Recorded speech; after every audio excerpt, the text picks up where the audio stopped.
Kamala Harris cast the deciding vote on trillions of dollars of spending that we couldn't afford, printing money that we didn't have, and driving the cost of inflation through the roof.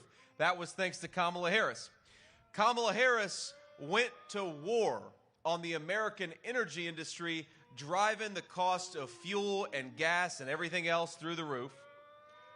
Kamala Harris was the border czar. Don't let the media lie to you. They bragged about her being the border czar for 3 years during the worst open border in the history of the United States of America. And Kamala Harris, by Joe Biden's own admission, was the last person in the room during some of the most disastrous foreign policy decisions in the history of this country. So we ought to feel a little bit bad for Governor Tim Walz, and we ought to feel a little bit grateful to Donald Trump for giving us great leadership, because we've got a hell of a product to sell. It's peace and prosperity, and we're going to bring it back to the American people.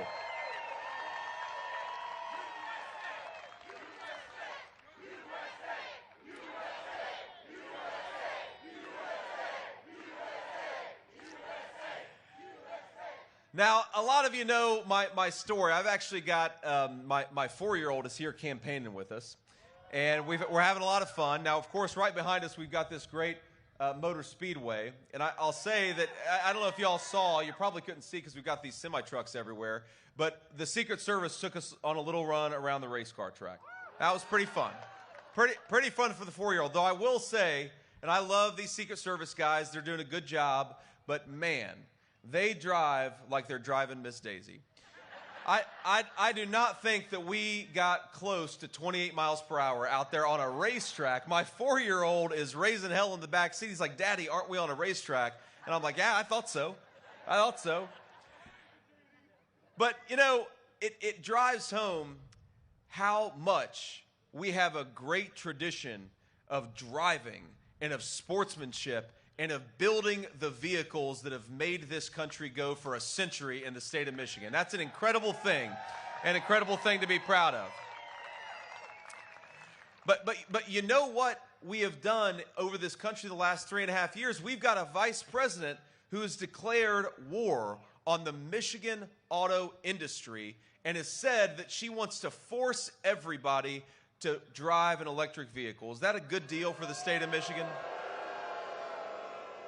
Now, it's not only that she wants to make everybody drive an electric vehicle, she wants to tax all of you so that she can give rich people money to buy cars that were manufactured in China.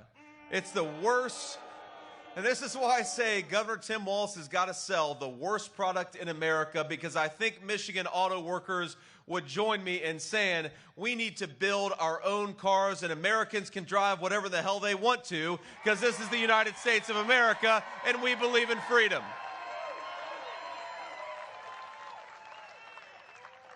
And if you want to drive an electric vehicle, by all means, drive an electric vehicle. If you want to drive a truck, drive a truck. If you want to drive a gas-powered car, drive a gas-powered car. We think that an economy where Americans can choose whatever works the best for their families is an economy that's going to produce prosperity for our workers and lower prices for our consumers.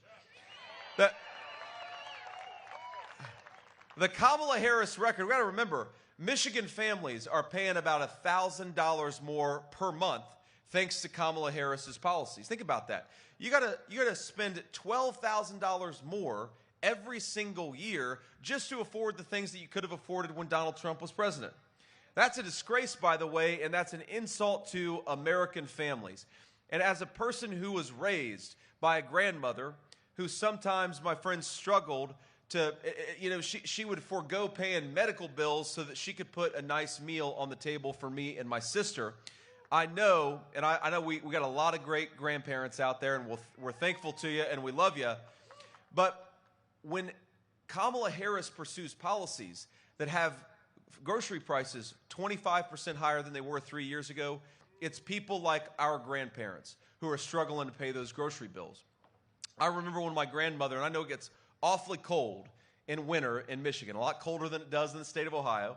And I remember that there were times when my grandmother would choose not to turn on the heat because she couldn't afford it. And I happen to believe, and I know Donald Trump believes, that this is the richest and most prosperous country in the world. If you work hard and play by the rules, you ought to be able to turn your heat on in the middle of a cold winter night.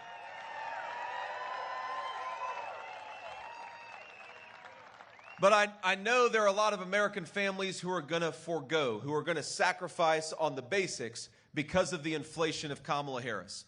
And I know there are a lot of Americans who are watching on TV or are going to see some of these clips later.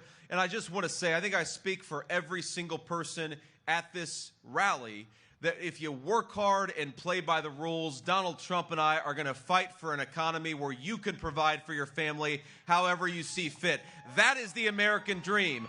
Work hard and play by the rules, you get a good life in this country, and that's what we're going to fight for every single day.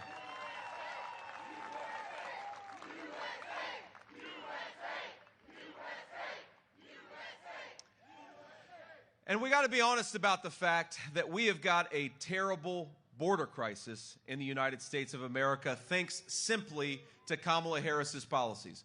One of the most disgraceful things that we've seen from an American leader in a generation, she came into office bragging that she was going to open the American southern border, and my friends, that is exactly what she did. She said she was going to suspend deportations, and she did it.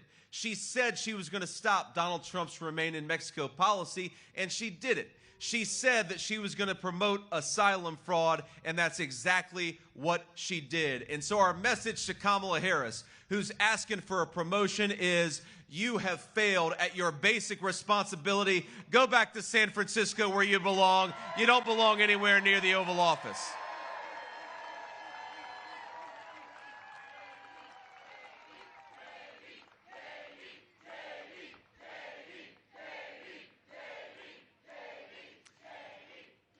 You know, the debate moderators tried to fact check me on this yesterday. They said what? You know, because here's one of the things I've seen, and I've seen this in small towns in the state of Ohio. I've seen it in Pennsylvania. I've seen it in Michigan. When you let in thousands upon thousands of illegal immigrants who have no legal right to be in this country, now, of course, you got to put those people somewhere. So you've got illegal aliens competing with Americans for scarce homes. And what does that do? That drives up the cost of housing for a lot of young American families. And I believe that we want young Americans to be able to afford a stake in their own country. We want our young people to be able to afford to buy a home. And that American dream of home ownership has gotten less and less possible because Kamala Harris has let in millions of people who don't deserve to be here. American homes ought to go to American citizens, not to Kamala Harris's illegal aliens.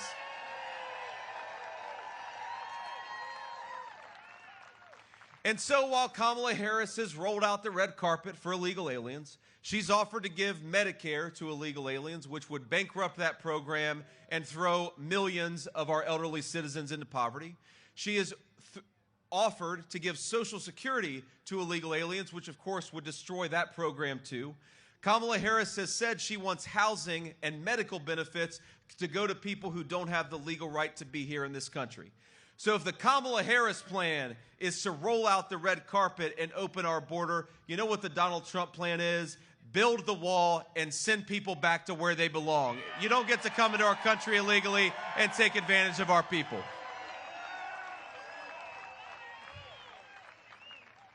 And you know, the Democrats talk about compassion. They talk a lot about compassion. And I was asked yesterday about child separation. Because their idea is that if you're enforcing the border, somehow that's not compassionate.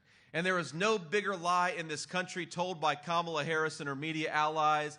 A border enforcement is the most compassionate thing that we can do. It's true for people south of the border, and most importantly, it's true for American citizens who deserve to be able to build a life in the community that all of us love. Now think about this. When they talk a lot about child separation. Did you know that we have about 320,000 children that the Department of Homeland Security has just lost? We don't know where they are. Some of them we know have been sex trafficked by these terrible Mexican drug cartels. Some of them we know have been used as drug mules by those drug cartels. 320,000 American children. sorry, 320,000 illegal alien children. We don't hold anything against them, of course, but the fact that Kamala Harris has opened the border has made those children prey to the most disgusting predators that exist anywhere in the world, and that's those evil Mexican drug cartels.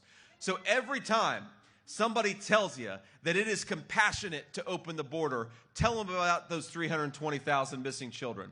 Every time Kamala Harris tells you that it's compassionate to open the border, tell them that you'd like to live in communities where your fellow Americans aren't dying of fentanyl overdoses.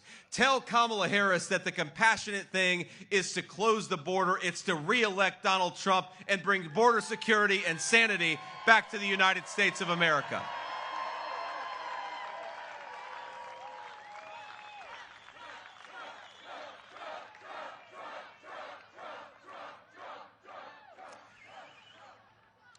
And here's the other thing about Kamala Harris that I can't believe.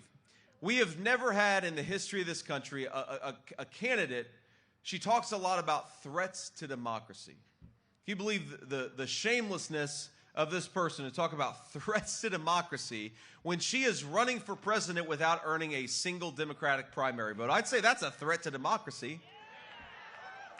I'd say it's a threat to democracy when you're running for president, but you're hiding in a basement from the American people and refusing to do any interviews. Now, after I give a few more remarks, we're going to open up the floor to the reporters to ask some questions. And I'm sure they'll ask some tough questions, but it's important.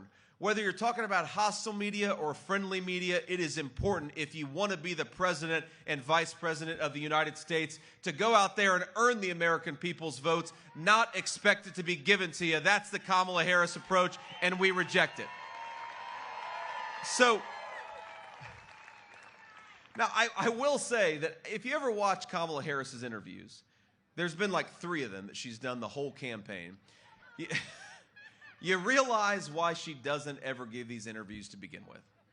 Because she'll stand up there and they'll say, what is your specific plan for lowering the price of groceries and lowering the price of housing? And Kamala Harris will say something like, well, did you know I grew up in a middle-class family?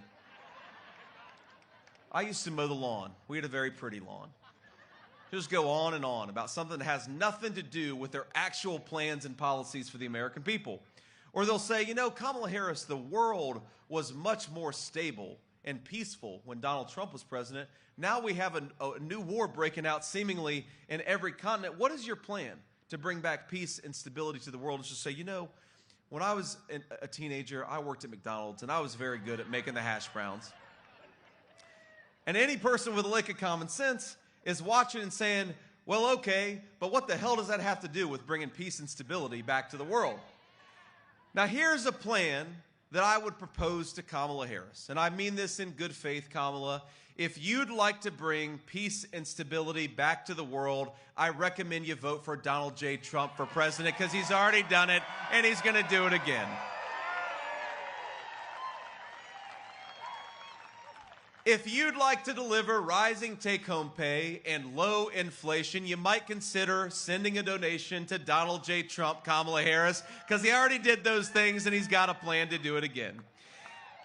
And if you, because Kamala, she's got religion in the last few months. Remember, for the last 3 years, Kamala Harris has been going around saying the border is secure. And now all of a sudden she's got religion. She accepts that we have a border crisis and she promises that she's going to take care of that border. Well, Kamala, you are the sitting vice president of the United States. If you'd like to secure the border, why don't you start right now? Not talk about what you're going to do. Start doing it right now. The American people, she's got the office of Vice President of the United States. I would appreciate if she did something with it rather than talk about what she's going to do if the American people give her a promotion. And that's maybe the most shameless thing. You know, my friends, I've only been in politics for 2 years. So maybe if I'd been a career politician like Kamala Harris, I would be shameless enough to do what she does, which is stand in front of the American people and say, on day one, I'm going to make everything better. You hear her say this? On day one, she'll say, we're going to make groceries more affordable. On day one, she'll say, we're going to secure that southern border. And every one of us is sitting there saying, Kamala, day one was 1,400 days ago. What the hell have you been doing that whole time?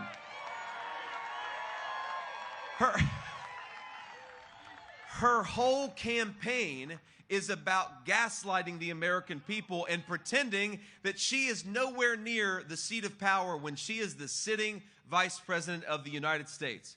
She talks about wanting change. Well, I agree, Kamala Harris. That's something that we agree on, and the best way to deliver change for the American people is to get back to the common sense leadership of Donald Trump and to stay the hell away from Kamala Harris and her broken policies.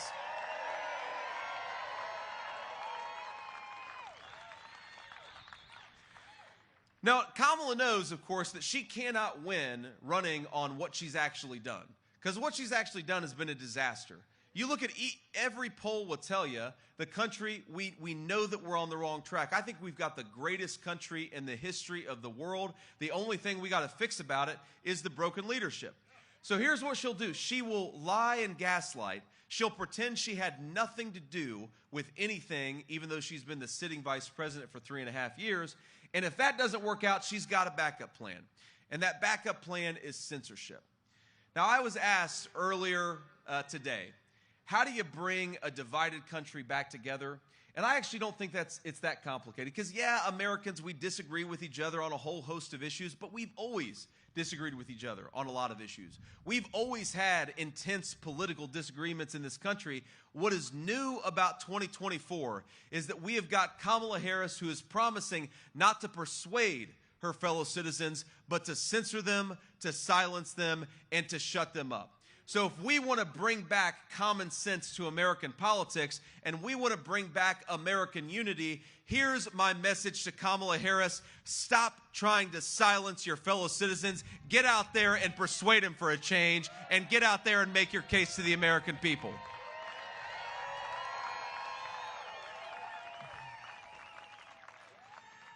And I think this is actually the biggest reason why Donald Trump has built the biggest, most diverse tent in the history of the Republican Party. Think about this. Think about the list of people who have endorsed Donald Trump in this election. You've got, from the right side of the spectrum, you've got Brian Kemp, the governor of Georgia, Nikki Haley, the former UN ambassador. You've got, of course, me and Donald Trump on a team with Tulsi Gabbard and Bobby Kennedy. Now, isn't that an amazing thing? And I think the reason, I don't just think that, I actually talked to Bobby Kennedy earlier today. One of the biggest reasons why Bobby Kennedy endorsed Donald Trump is because Donald Trump is the candidate of the First Amendment. He's the candidate of free speech. He is not the candidate of censorship like Kamala Harris. Now, you can go through all of these issues. You go back to the COVID situation of a few years ago. They were trying to kick people off social media for suggesting that it was stupid to make 3-year-olds wear masks at preschools. Remember, that was misinformation, and your own government was trying to censor you. We can go back to any number of issues. There are a lot of people who believe that we ought to speak our minds in the United States of America. We're sick of being told what to think and what to say, and we are the party of free speech and First Amendment principles. And I'm proud of that maybe more than anything else.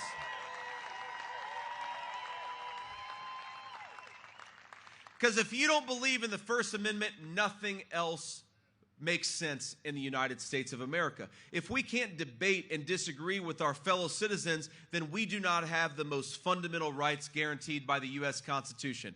And so if you're watching from home and you're a Democrat or you're an independent and you believe that the solution to America's ills is for us to debate with one another and come to some common sense solutions, you are welcome in Donald J. Trump's Republican Party. You're welcome with Bobby Kennedy and Tulsi Gabbard and everybody else, because we believe in protecting your right to speak your mind, and we're going to fight for that every single day of Donald Trump's next administration.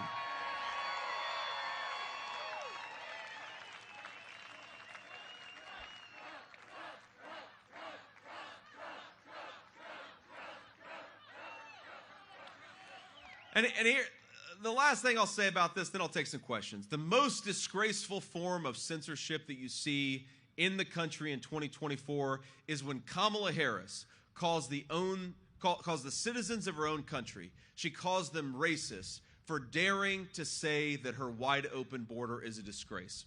And I think of all the things that Kamala Harris has done, this is the worst.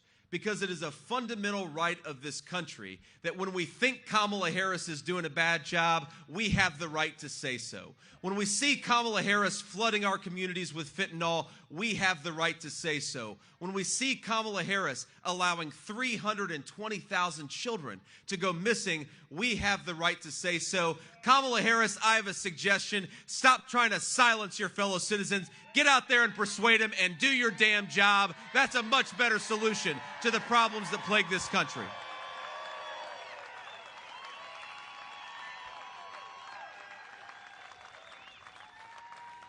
And so on that note, and I want to say at the very end, after I take some questions, I want to talk a little bit about our Get Out the Vote efforts. But on that note, let's open up the floor to some of our journalists. We're going to take questions, and I'd like to start with the local journalists first because the national folks get to see me all the time.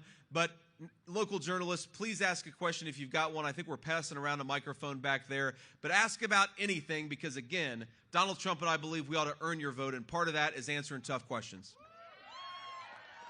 Hi there, Senator Vance. My name is Julia Gorman, reporter for WZZM in Grand Rapids. This is your 5th stop specifically to West Michigan, our side of the state. Just wondering if you can elaborate on why you continue to come back to our area and advocate for your campaign. Well, because I love this part of the state. I love the state of Michigan. And frankly, I feel maybe if I come when it's a little warmer, I won't have to come so much when it's really cold. No, we're going to be here. Look, we're going to be here every week, probably me or President Trump until the election, because this is such an important part of our state. And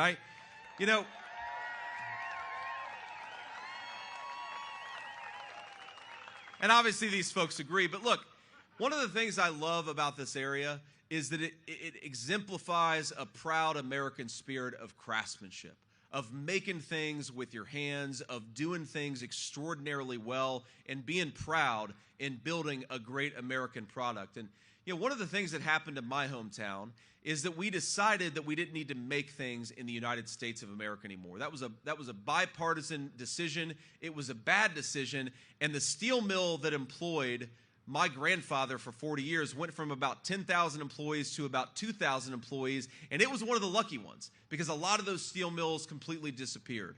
I believe that if we've got smart public policies, I believe that if we're drill, baby, drilling, if we're investing in American energy resources and American workers, if we're penalizing companies that are shipping jobs overseas and rewarding the workers and businesses that are building things right here in the United States of America, Michigan is going to lead a great American manufacturing renaissance, and I want to carry that message to all corners of the state, but especially to Grand Rapids. And so my message to folks in Western Michigan, but frankly my message to everybody in the state of Michigan is we can build things in this country again like we've never done before. We can employ middle-class American workers doing it, and we're going to make our country so much more self-sufficient and so much more powerful when we make more in America, do it with the hands of Michigan workers, and produce broad-based prosperity for our people. We can get back to it. We just got to have smarter leadership.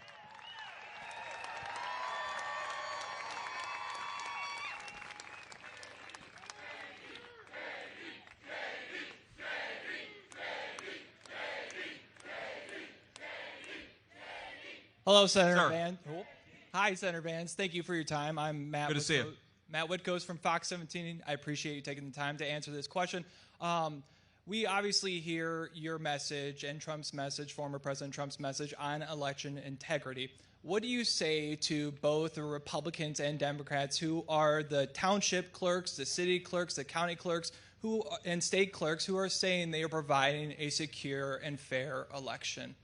Well, what I would say to them is that part of the reason that people are skeptical of our elections is, frankly, a lot of national policymakers not doing their job.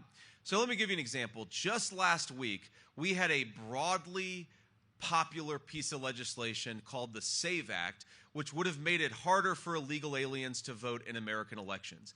And I actually think to all of the county clerks and all of the people who are working hard to make sure that we have free and fair elections in this country, they are not well served when Democrats block a common sense piece of legislation that secures American elections and makes sure that American voters are the only people voting in American elections. Isn't that common sense? Isn't that what everybody should want? And so when I talk to local elections officials, a lot of times what they'll tell me is they want the federal government to act to make our elections more secure because they want people to have faith in the work that they're doing.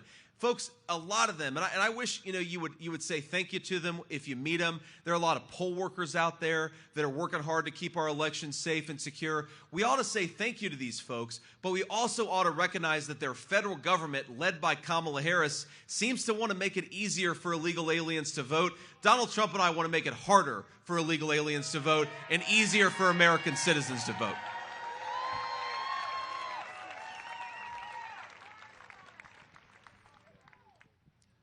Hi, Senator Vance. Good evening. Arpo How you doing? Lobo with the Detroit Free Press. You've spoken at length about the importance of the manufacturing industry and the auto industry to Michigan. Here in Ottawa County and in West Michigan, agriculture is another big industry. And a lot of local farms rely on migrant workers with permits to staff their farms during the summer.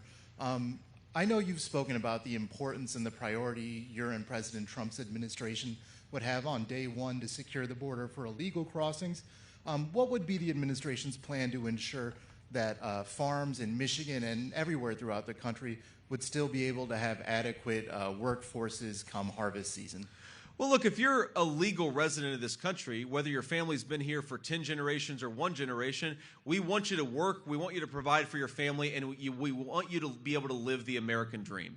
And I talk to a lot of farmers, not just in the state of Michigan, but all over our country. And our farmers believe in border security almost as much as any other group of people. They recognize that Kamala Harris's open border has got to stop. We've got to secure our border and prioritize American citizens and how we administer our immigration laws. Now, you're right, of course, a lot of farmers rely on a whole host of diverse labor pools, but they ought to rely on people who have the legal right to be here in this country. It's very, very simple. And again, I think there's this idea out there that somehow American farmers support Kamala Harris's wide open southern border. That is absolutely not true. American farmers want a secure southern border. They want access to be able to export what they're producing all over the country. They want low energy prices. They want the policies of Donald J. Trump, and in 33 days, that's exactly what we're going to give them.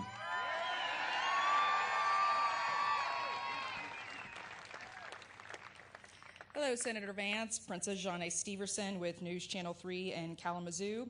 I wanted to get your reaction on how you feel about President Joe Biden has been handling the Israel attack that happened yesterday. Well, I don't know that Joe Biden knows where he is, and so I don't know what I think about Joe Biden's response to the Israel situation because, look, this is the biggest scandal, I think, in American politics in a generation. That for 3.5 years, the American people have been saddled with a president who clearly doesn't have the ability to do the job. It's sad, but it's also something that should anger Americans because who went out on television and lied to them and told them that Joe Biden could do the job? Kamala Harris, and it is a disgrace. And because of it, we are in the midst of a major conflict, and America doesn't have a president who can do the job. That is Kamala Harris's fault, and the American media should not let her get away with lying to the American people. If Joe Biden can do the job, as Kamala Harris said he could, then why can't he even run for the job to begin with? It is a disgrace, and it gives lie to her entire dishonesty about his fitness to serve. I mean, look, my attitude on this is very simple. And it's funny. I didn't notice this last night at the debate, but they said, what do you think about Israel launching a preemptive strike?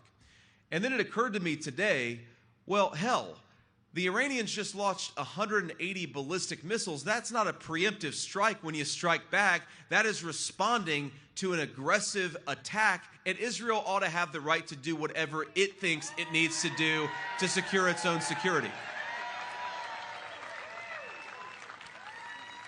And ma'am, I think one of the weirdest things about the Joe Biden-Kamala Harris approach to this issue is they say on the one hand, they want to minimize civilian casualties and they want to get the war over as soon as possible. And then on the other hand, they make it harder for the Israelis to use the precision-guided weapons that will allow them to destroy the bad guys and actually save those innocent civilian lives. Their policy doesn't make an ounce of sense, and we got to remember, this would have never happened if Donald J. Trump was the president of the United States. You didn't have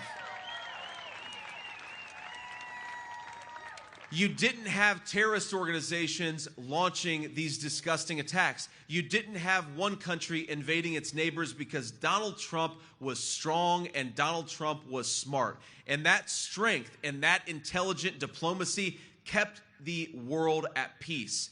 It was an amazing thing. For my entire life, pretty much every single American president has gotten America involved in some newfangled military conflict. The one exception, the one time where you didn't have an American president getting involved in some foreign conflict was the 4 years of Donald Trump's steady leadership, and we've got to get back to it in this country.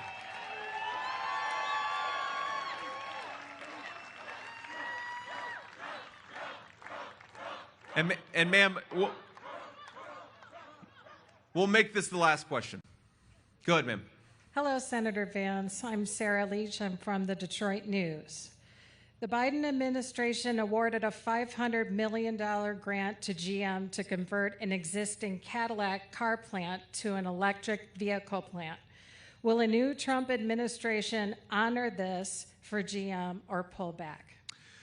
Well, ma'am, first of all, the $500 million grant came along with some really ridiculous strings and no protections for American jobs not getting shipped to foreign countries.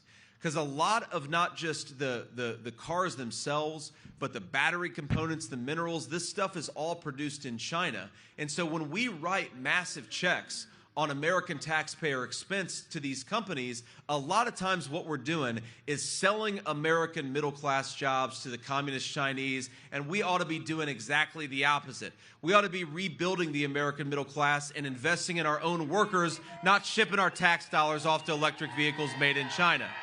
Now,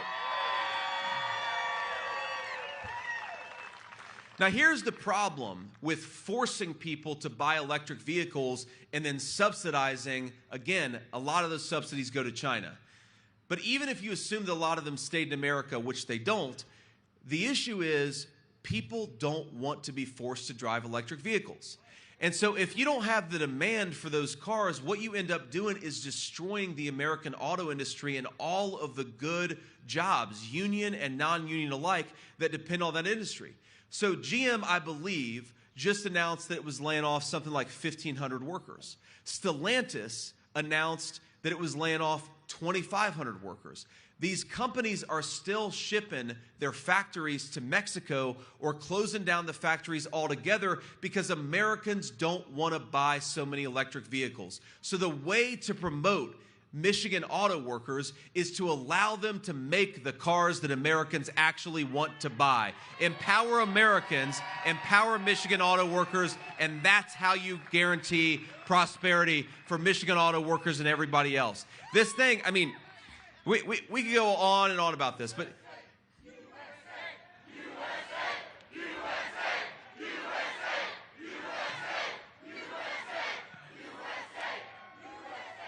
we go on and on about this, but I talked to a lot of senior leadership of various American car manufacturers. You know, I talked to the leaders of Ford. I talked to the leaders of other car makers too. And you know what they tell me? That the electric vehicles are sitting on the lot for 4 or 5 times longer than the gas-powered cars. So when we force all of these auto manufacturers to produce cars that people don't want, we destroy Michigan auto workers' jobs and we destroy Michigan prosperity. What Donald Trump and I want to do is empower people to drive the cars that they want to drive and empower Michigan auto workers to make what the American people want. They're better at it than anybody. We just need to let them do their job and promote their prosperity, not destroy it and ship it off to China.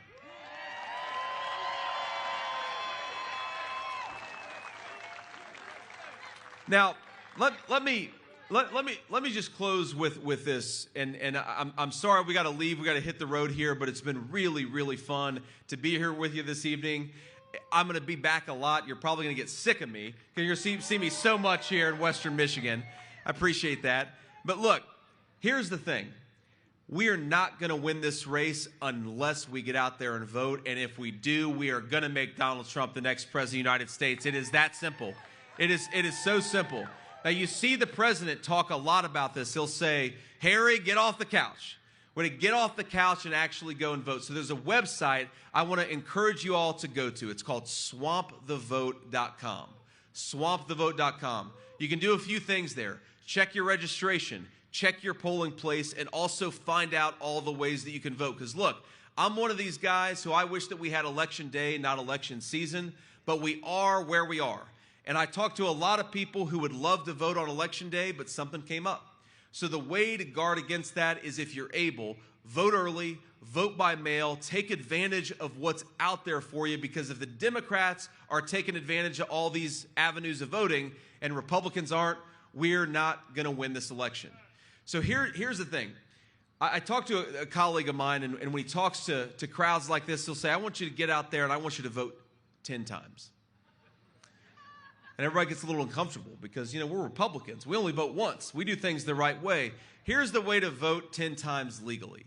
Get yourself to the polls and get 9 friends and family to join you. That's how we vote 10 times the legal way. And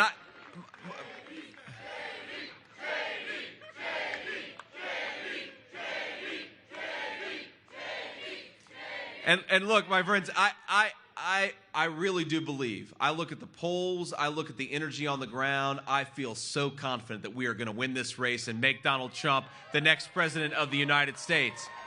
But we're never going to have the media, we're never going to have the Democrats telling the truth, but what we do have is the power of the people.